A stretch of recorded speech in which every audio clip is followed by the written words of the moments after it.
Halo pecinta film, selamat datang di Studio Mini. Terima kasih telah mampir. Mimin doakan kalian selalu diberkahi oleh Yang Maha Kuasa ya. Kali ini Mimin akan membahas alur cerita film horor dari Taiwan yang berjudul The Devil Fish. Film ini menceritakan awal mula malapetaka yang disebabkan oleh seekor ikan iblis yang dipancing dan disantap oleh beberapa orang. Daripada penasaran, mari langsung saja kita simak alur ceritanya.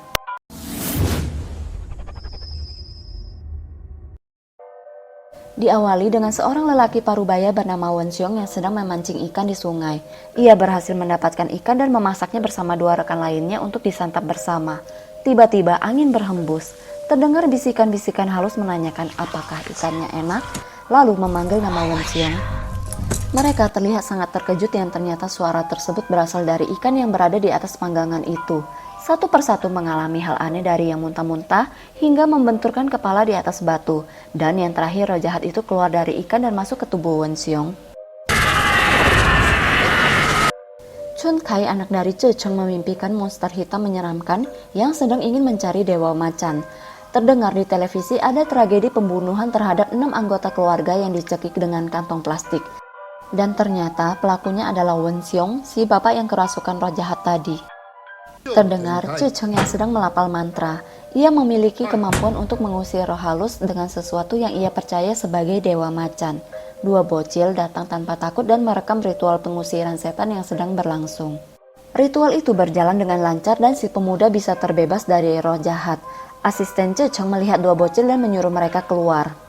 Akan tetapi dua bocil ini sudah menelpon dan meminta izin datang ke kuil ini untuk merekam dan dijadikan film pendek. Anak ini bernama Chia Hao. Sang asisten pun menjelaskan banyak hal mengenai Dewa Macan. Tiba-tiba datang seorang lelaki yang mengatakan bahwa ada seseorang yang harus ia temui. Chia Hao yang mendengar itu langsung kepo mau tahu apa yang dilakukan oleh Ce Cheng. Ce Cheng mendengar sebuah bisikan. Ia tahu hal tidak baik akan datang. Seorang polisi bernama Chung datang menghampirinya. Chung sedang menangani kasus Wen Xiong yang telah membunuh anggota keluarganya. Ia membawanya menemui Ce Cheng atas permintaan bapak yang sedang kesurupan arwah jahat itu. Ce Cheng sebenarnya ingin menolak karena sudah lama tidak menangani kasus berat seperti ini. Chung terus saja memohon. Saat didekati, Wen Xiong menunjukkan respon dan mengeram. Akhirnya ia menyetujui akan membantu Chung untuk melumpuhkan iblis itu. Chia Hao menunggu ibunya yang sedang konsul dengan psikiater. Dokter menyuruhnya untuk lebih sering menemani sang ibu. Ibunya bernama Yahui. Yahui harus mengkonsumsi obat antidepresi secara rutin. Di rumah, Chia Hao memberitahu ibunya bahwa ia akan mengikuti kompetisi membuat film pendek. Yahui juga diundang oleh kepala sekolah untuk pentas di acara ulang tahun sekolah yang ke-10. Yahui menyuruh Chia Hao untuk menelpon ayahnya agar bisa datang ke acara tersebut. Tapi Chia Hao memberikan amplop yang ternyata berisi surat gugatan cerai yang diajukan oleh ayahnya. Dengan sedih, Yahui tetap menyuruh anaknya menelpon suaminya. Ce Cheng mengajak Chun Kai untuk mendoakan istrinya yang telah meninggal. Setelah itu ia menyiapkan peralatan ritual yang akan ia pakai untuk mengusir arwah jahat di tubuh Wen Xiong. Tapi ternyata dua bocah ini juga datang diam-diam untuk merekam ritual tersebut. Ce Cheng menyiapkan seekor ikan dan mantra pun dibacakan. Ia melepas selimut yang bertuliskan mantra-mantra. Wen Xiong mulai mengeram. Ce Cheng memegang umbun-umbun kepalanya dan melihat kejadian mengerikan yang Wen Xiong lakukan kepada keenam anggota keluarganya. Tapi tiba-tiba ia melihat rupa istrinya dan tertegun sejenak. Saat itu dimanfaatkan Wen Xiong untuk melepaskan diri dan mencekik Ce Cheng. Ce Cheng masih sempat melafalkan sedikit mantra meminta bantuan kepada Dewa Macan. Di saat itu tiba-tiba ia masuk ke dimensi lain, namun masih di tempat yang sama dan terborgol di kursi. Di saat hampir kehabisan nafas, barulah dua asisten dan Pak Polisi Chung masuk dan menolongnya. Wen Xiong langsung dibekap dengan kain mantra itu lagi dan berhasil terlepas dari Ce Cheng. Tapi tiba-tiba roh jahat keluar dari mulut Wen Xiong dan berhasil ditangkap oleh Ce Cheng, yang kemudian ia masukkan ke dalam tubuh ikan, lalu digoreng. Asistennya perlahan membawa ikan iblis itu untuk dibuang ke tong sampah. Dua bocil kepo ini mendekati tong sampah itu dan melihat ikan iblis goreng itu. Chia Hao dengan berani mengambilnya, namun ia terkejut saat ikan itu membuka mata dan mengeluarkan cairan hitam dan seekor ikan kecil. Chia Hao meminjam botol temannya dan menaruh ikan tersebut di dalam botol itu. Nasib sial pun dimulai. Di rumah, Chia Hao merekam kegiatan ikan yang ia tangkap dan memasukkannya ke dalam akuarium bersama ikan-ikan lainnya. Ia terbangun saat ibunya pulang. Xiao bertanya apakah foto keluarga yang ibunya simpan di atas itu masih ingin disimpan atau tidak. Yahweh sudah tidak ingin mengingat masa lalu dan membuangnya. Ia melihat ada ikan baru dan menanyakannya pada Xiao. Xiao berbohong bahwa teman yang memberikan ikan itu padanya. Saat sedang menatap ikan itu, Yahweh seperti sedang terhipnotis. Cecheng bermimpi anaknya dikejar oleh roh jahat dan menangkapnya. Tiba-tiba ia terbangun karena mendengar gedoran Pak Polisi Chung. Chung memberi kabar bahwa ikan yang asistennya buang di tong sampah menghilang dan asistennya ini sedang kesurupan. Ia khawatir ini akan berdampak buruk jika benar iblis itu berhasil membebaskan diri. Mereka pun pergi ke rumah Wen Xiong yang telah dipagari dengan garis kuning untuk mencari petunjuk. Di rumah itulah Wen Xiong membunuh ke-6 anggota keluarganya. Mereka masuk ke ruangan di mana Wen Xiong membunuh keluarganya. Mereka pun berpencar, namun tiba-tiba ada sebuah tangan di belakang Chung. Ia terkejut tapi tak melihat apapun di sekelilingnya. Sementara itu, Cecheng menemukan adanya kertas mantra. Kembali ke Chung, ia menyusuri lorong dan menemukan semangkuk beras yang tertancap dupa. Ada kantong plastik yang berterbangan. Ia pun mendekati kantong tersebut, tapi tiba-tiba ada sesosok hantu yang wajahnya tertutup dengan kantong plastik.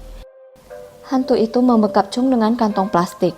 Chung hampir saja kehilangan nafas. Beruntung hantu itu menghilang dan ia pun berhasil membuka kantong tersebut. Cecheng menduga Wen Xiong sudah lama dihantui karena ditemukannya mantra pelindung. Rumah itu juga memakai feng shui diketahui dari letak barang yang tersusun di setiap sudut rumah dengan tujuan untuk menarik kekayaan. Yahweh yang sedang bermain piano harus terhenti karena melihat adanya sisik ikan dan air hitam yang keluar dari pianonya. Ia pun ke dapur untuk mencuci tangannya. Ia melihat seperti ada Xiao yang sedang mengintipnya. Namun tiba-tiba pintu itu tertutup sendiri seperti dibanting oleh seseorang. Ia pikir itu ulah Xiao lalu segera memeriksa ke kamar anaknya. Tapi tidak ada siapa-siapa di sana.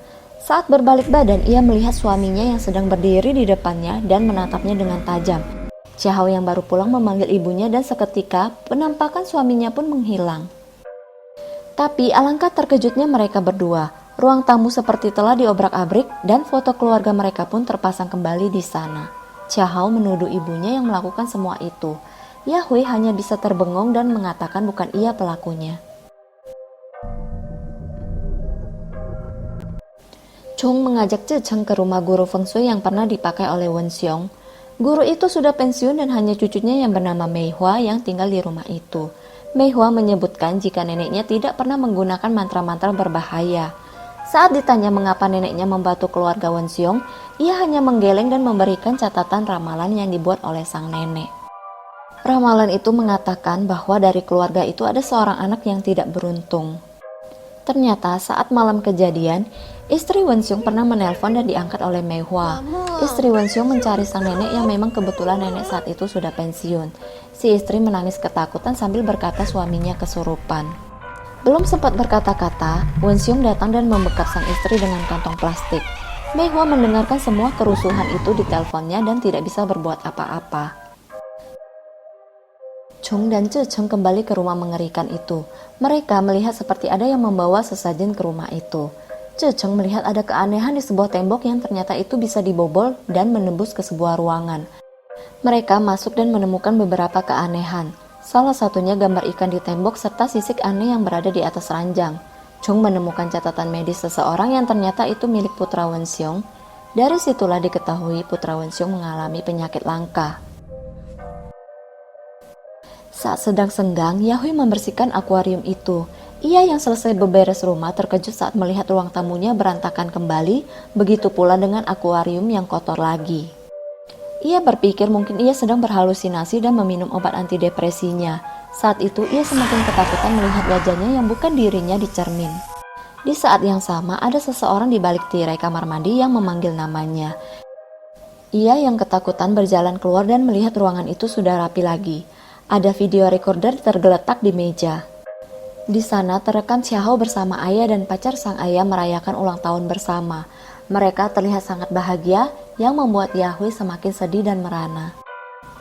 Saat Cecheng dan Chung sedang berpatroli di depan rumah Wen Xiong, terlihat seorang wanita parubaya yang masuk ke dalam rumah tersebut sambil membawa sesajen. Mereka pun masuk dan menghampiri ibu itu. Ternyata ia adalah bidan yang membantu istri Wensyung saat melahirkan. Sambil melihat foto tua, ia bercerita bahwa anak itu ia panggil dengan nama Ati. Ati lahir dengan penyakit langka, bahkan ibunya pun tidak berani memeluknya.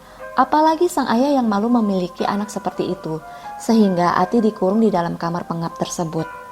Malangnya, ia telah terkurung di sana selama 10 tahun. Hanya ada ibu inilah yang menjaga dan merawatnya. Flashback, di suatu malam Wensyung pulang ke rumah dengan sangat marah dan masuk ke kamar Ati. Terdengar teriakan-teriakan Ati yang menyayat hati dari ruangan itu. Si ibu tidak tahu apakah Ati sudah meninggal atau belum, karena setelah malam itu ia tidak pernah melihat Ati lagi. Chia Hao baru pulang sekolah dan melihat ibunya sangat bersedih. Ibunya merasa anaknya lebih bahagia saat bersama ayah dan calon ibu tirinya. Yahui meratapi nasibnya di kamar. Tiba-tiba, ia melihat ada sesosok perempuan yang duduk di depan pianonya, tapi saat didekati sosok itu menghilang.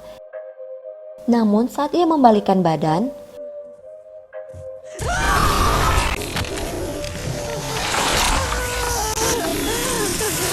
ia pun terkulai lemas.